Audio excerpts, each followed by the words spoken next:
Morning, Kaito. Welcome to Tawa School Storytime for today. We are live today. Thank you for those who joined yesterday to hear more of Charlie and the Chocolate Factory.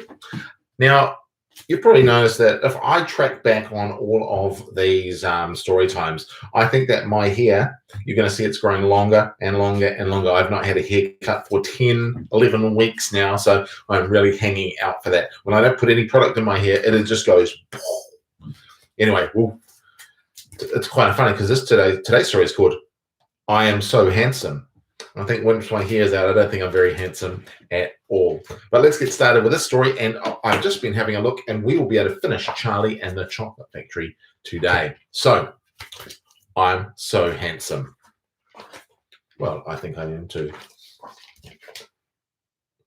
After a delicious breakfast, the incorrigible wolf put on his finest clothes. Ha! Ravishing! I'm off for a little stroll so everyone can admire me, he said. Before long, he came upon Little Red Riding Hood. Nice get-up. Tell me, my little wild strawberry, who's the handsomest around here? Asked the wolf. The handsomest? That's you, Mr. Wolf, Red Riding Hood replied. There we have it, out of the mouths of babes, the truth. I am the most elegant and most charming, bragged the wolf. Just then, he met the three little pigs. Hey, you little bacon bits, still skipping about in the woods, trying to lose weight. Tell me, little butterballs, who's the most handsomest of all? Demanded the wolf. Oh, it's you. You're wonderful. You shine like 1,000 stars, the trembling pigs replied. I shine, I dazzle, I gleam and glitter. I light up the woods with my presence. I'm the most marvelous, rejoiced the wolf. Next, the wolf met the 7 dwarfs. Lads, that mine of yours is such a hole. Why don't you take a break? You look dreadful. Now tell me, who's the most handsomest of all? The handsomest? Why, that's you, big wolf, chorused the little men. Ta-da, tra-la, I'm the star of the woods, chanted the wolf. Ha-ha, I'm in top form today. I certainly am. Soon he came across Snow White. Oh, my word, so pale and peaky. Are you ill, poor girl? You must look after yourself as I do. Take a good look at me and tell me who's the handsomest of all. Well, it must be you, replied the little girl. Yeehaw! But of course, obviously. Good answer, well done, child. I'm the king of the woods. All eyes are on me. Thank you, thank you, thank you, dear fans, sang the wolf. Finally, he met a baby dragon. Oh, hello. What a surprise. Is your mummy here? Asked the wolf, looking all around. No, she's at home, replied the baby dragon. Ah, excellent, excellent, said the wolf. Now tell me, you ridiculous little gherkin, who's the most handsomest of all? The handsomest? That's my dad. He taught me how to do this.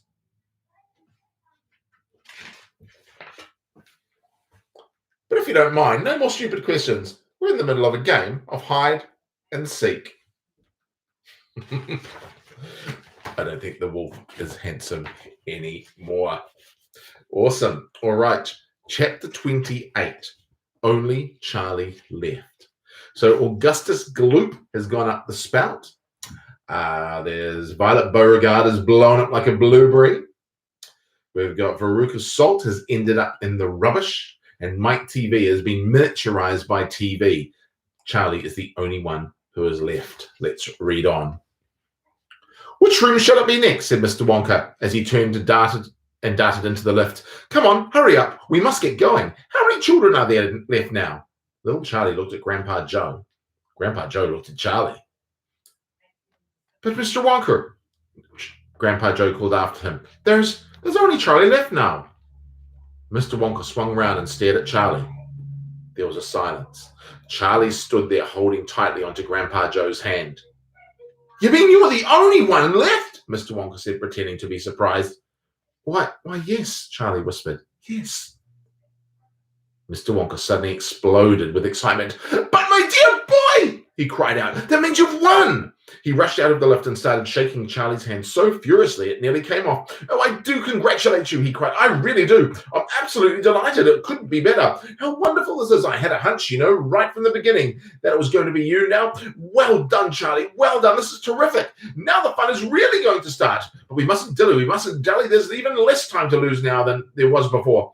We have an enormous number of things that we have to do before this day is out. Just think of the arrangements that have to be made and the people we have to fetch. But luckily for us, we have the great glass lift to speed things up. Jump in, my dear Charlie. Jump in. You too, Grandpa Joe. Sir, no. After you. That's the way now. Then this time I shall choose the button we're going to press. Mr. Wonka's bright, twinkling eyes rested for a moment on Charlie's face. Something crazy is going to happen now, Charlie thought. But he wasn't frightened. He wasn't even nervous. He was just terrifically excited, and so was Grandpa Joe. The old man's face was shining with excitement as he watched every move that Mr. Wonka made. Mr. Wonka was reaching for a button high up on the glass ceiling of the lift. Charlie and Grandpa Joe both craned their necks to read what it said on the little label beside the button. It said, "Up and out." Up and out, thought Charlie. What sort of room is that? Mr. Wonka pressed the button. The doors closed. Hold on, cried Mr. Wonka. Then wham! The lift shot straight up like a rocket. Yippee! Shouted Grandpa Joe. Charlie was clinging to Grandpa Joe's legs and Mr. Wonka was holding onto a strap from the ceiling. And up they went, up, straight up this time with no twisting or turnings. And Charlie could hear the whistling of the air outside as the lift went faster and faster. Yippee! Shouted Grandpa Joe again. Yippee! Here we go! Faster, cried Mr. Wonka, banging the wall of the lift with his hand. Faster, faster! If we don't go any faster than this, we shall never get through. Through what? Shouted Grandpa Joe. What have we got to get through? Aha, cried Mr. Wonka. You wait and see. I've been longing to press this button for years, but I've never done it till now. I was tempted many times. Oh, yes, I was tempted, but I couldn't bear the thought of making a great big hole in the roof of the factory. Here we go, boys, up and out. But you don't mean, shouted Grandpa Joe. You really don't mean that, this lift? Oh, yes, I do, answered Mr. Wonka. You wait and see. Up and out. But, it's made of glass, shouted Grandpa Joe. It'll break into a million pieces. I suppose it might, said Mr. Wonka cheerfully as ever, but it's pretty thick glass all the same. The lift rushed on, going up and up and up and faster. Then suddenly, crash! And the most tremendous noise of splintering wood and broken tiles came directly from above their heads. And Grandpa Joe shouted, Help, it's the end, we're done for. And Mr. Wonka said, No, we're not, we're through, we're out. Surely enough, the lift had shot straight up through the roof of the factory and was now rising into the sky like a rocket. And the sunshine was pouring in through the glass roof. In 5 seconds, they were 1,000 feet up into the sky. The lift's gone mad, shouted Grandpa Joe. Have no fear, my dear sir, Mr. Wonka said calmly, and he pressed another button. The lift stopped and hung in midair, hovering like a helicopter, hovering over the factory and over the very town itself, which lay spread below them like a picture postcard. Looking down through the glass floor on which he was standing, Charlie could see the small faraway houses and the streets and the snow that lay thickly over everything. It was an eerie and frightening feeling to be standing on clear glass high up in the sky. It made you feel that you weren't standing on anything at all. Are you all right? cried Grandpa Joe. How does this thing stay up? Sugar power, said Mr. Wonka. 1 million sugar power. Oh, look, he cried, pointing down. There go the other children. They're returning home. Chapter 29. The other children go home. We must go down and take a look at our little friends before we do anything, said Mr. Wonka. He pressed a different button and the lift dropped lower, and soon it was hovering just above the entrance gates to the factory. Looking down now, Charlie could see the group of children and their parents standing just inside the gates. I can only see 3, he said. Who's missing? I expect it's Mike TV, Mr. Wonka said, but he'll be coming along soon. Do you see the trucks? Mr. Wonka pointed to a line of gigantic covered vans parked in a line nearby. Yes, said Charlie. What are they for? Don't you remember what it said on the golden ticket? Every child goes home with a lifetime supply of sweets. There's 1 truckload for each of them, loaded to the brim. Aha, Mr. Wonka went. There goes our friend Augustus Gloop. Do you see him? He's getting into the first truck with his mother and father. You mean he's really all right? Asked Charlie, astonished, even after going up that awful pipe? Very much all right, said Mr. Wonka. Oh, he's changed, said Grandpa Joe, peering down. He used to be fat. Now he's thin as a straw. Of course he's changed, said Mr. Wonka, laughing. He got squeezed in the pipe, don't you remember? And look, there goes Miss Violet Beauregard. She's the great gum chewer. It seems as though she has managed to dejuice her after all. I'm so glad. And how healthy she looks. So much better than before. But she's purple in the face, cried Grandpa Joe. So she is, said Mr. Wonka. Oh, well, there's nothing we can do about that. Good gracious, cried Charlie. Look at poor Veruca Salt and Mr. Salt and Mrs. Salt. They're simply covered in rubbish. And here comes Mike TV, said Grandpa Joe. Good heavens, what have they done to him? He's about 10 feet tall and thin as a wire. Looks like they've overstretched him on the gum stretching machine, said Mr. Wonka. How very careless. How dreadful for him, cried Charlie. Nonsense, said Mr. Wonka. He's very lucky. Every basketball team in the country will be trying to get him. But now, he added, it is time we left these four silly children. I have something very important to talk to you about, my dear Charlie. Mr. Wonka pressed another button, and the lift swung upward into the sky. And there's all the kids and their families. Oh, should he try not to sneeze again? That won't be pretty if he does. Right. Chapter 30. Charlie's Chocolate Factory. The great glass lift now stood hovering high above the town. Inside the lift stood Mr. Wonka, Grandpa Joe, and little Charlie. How I love my chocolate factory, said Mr. Wonka, gazing down. Then he paused, and he turned around and looked at Charlie with a most serious expression on his face.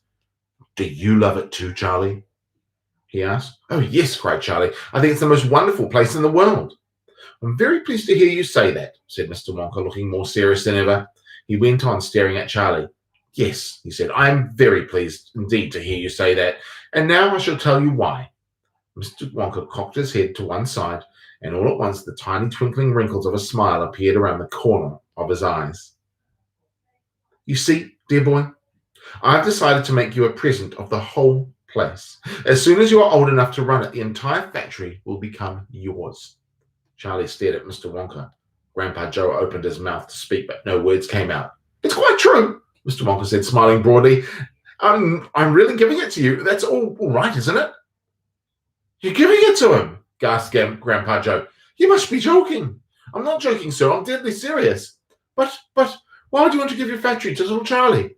Listen, Mr. Wonka said, I'm an old man. I'm much older than you think. I can't go on forever. I've no children of my own, no family at all. So who's going to run the factory when I get too old to do it myself? Someone's got to keep it going, if only for the sake of the Oompa Loompas. Mind you, there are thousands of clever men who would give anything for a chance to come in and take over from me, but I don't want that sort of person. I don't want a grown-up person at all. A grown-up won't listen to me. He won't learn. He will try to do things his own way and not mine. So I have to have a child. I want a good, sensible, loving child, of one of whom I can tell all the most precious sweet-making secrets while I'm still alive. So that is why you sent out the golden tickets, cried Charlie. Exactly, said Mr. Wonka. I decided to invite 5 children to the factory, and one I like best at the end of the day would be the winner. But Mr. Wonka, stammered Grandpa Joe, do you truly mean that you're giving the whole of the enormous factory to little Charlie? After all, there's no time for arguments, cried Mr. Wonka. We must go at once and fetch the rest of your family. Charlie's father and his mother and everybody else that's around. They can all live in the factory from now on. They can all help to run it. And Charlie's old enough to do it until Charlie's old enough to do it by himself. Where do you live, Charlie? Charlie peered down through the glass floor at the snow-covered houses that lay below. It's over there, he said, pointing. It's that tiny little cottage on the edge of town, the little one. I see it, cried Mr. Wonka, and he pressed some more buttons and the lift shot downwards towards Charlie's house. I'm afraid my mother won't come with us, Charlie said sadly. Why ever not? Because she won't leave Grandma Josephine and Grandma Georgina and Grandpa George. But they must come too. They can't, Charlie said. They're very old and they haven't been out of bed for 20 years. Then we'll take the bed along as well, with them in it, said Mr. Wonka. There's plenty of room in this lift for a bed. You couldn't get a bed out of the house, said Grandpa Joe. It won't go through the door. You mustn't despair. Nothing is impossible. You watch. The lift was now hovering over the roof of the Bucket's little house. What are you going to do? Cried Charlie. I'm going right in to fetch them, said Mr. Wonka. How? Said Grandpa Joe. Through the roof, said Mr. Wonka, pressing another button. No, shouted Charlie. Stop, shouted Grandpa Joe. Crash went the lift, right down through the roof of the house into the old people's bedroom. Showers of dust and broken tiles and bits of wood and cockroaches and spiders and bricks and cement went raining down on the 3 old ones who were lying in bed. Each of them thought that was the end of the world had come. Grandma Georgina fainted, Grandma Josephine dropped her false teeth, and Grandpa George put his head under the blanket, and Mr. and Mrs. Bucket came rushing in from the next room. "Save us!" cried Grandma Josephine. "Calm yourself, my darling wife," said Grandpa Joe, stepping out of the lift. "It's only us." "Mother," cried Charlie, rushing into Mrs. Bucket's arms. "Mother, listen to what's happened. We're all going to live in Mr. Wonka's factory, and we're going to help him run it, and he's going to give it all to me. And what are you talking about?" said Mrs. Bucket. "Just look at our house," cried poor Mr. Bucket. "It's in ruins." "My dear sir," said Mr. Wonka, jumping forward and shaking Mr. Bucket warmly by the hand, "I'm so very glad to meet you. You mustn't worry about your house. From now on, you're never going to need it anyway." "Who is this crazy man?" screamed Grandma Josephine. "He could have killed us all." "This," said Grandpa Joe, "is Mr. Willy Wonka himself." It took quite a time for Grandpa Joe and Charlie to explain to everyone exactly what had been happening to them all day, and even then they all refused to ride back to the factory in the lift. "I'd rather die in my bed," shouted Grandma Josephine. "So would I," cried Grandma Georgina. "I refuse to go," announced Grandpa George. So Mr. Wonka and Grandpa Joe and Charlie, taking no notice of their screams, simply pushed the bed into the lift. They pushed Mr. Bucket and Mrs. Bucket in after it, and they got in themselves. Mr. Wonka pressed a button and the doors closed. Grandma Georgina screamed as the lift rose up off the floor and shot through the hole in the roof out into the open sky. Oh, try not to sneeze again. Charlie climbed onto the bed and tried to calm the three old people who were still petrified with fear. "Please don't be frightened," he said. "It's quite safe, and we're going to the most wonderful place in the world." "Charlie's right," said Grandpa Joe. "Will there be anything to eat when we get there?" asked Grandma Josephine. "I'm starving. The whole family is starving." "Anything to eat?" cried Charlie, laughing. "Oh, you just wait and see." And that is the end of Charlie and the Chocolate Factory. Wow, we've got through 30 chapters. That is pretty amazing. So that's all for today's session. We will come back again tomorrow. I'll have to think of another story that we might be able to do. I'm not too sure. We might have to make it a shorter one because I'm not too sure how long we're going to be continue learning from home. We'll find out that pretty soon. But anyway, you guys have a great day. I think the sun is out and some blue sky, so make sure you can get out there for a bit of a walk, and we'll catch you all again tomorrow. Hey, great to see you. Ka kite anō.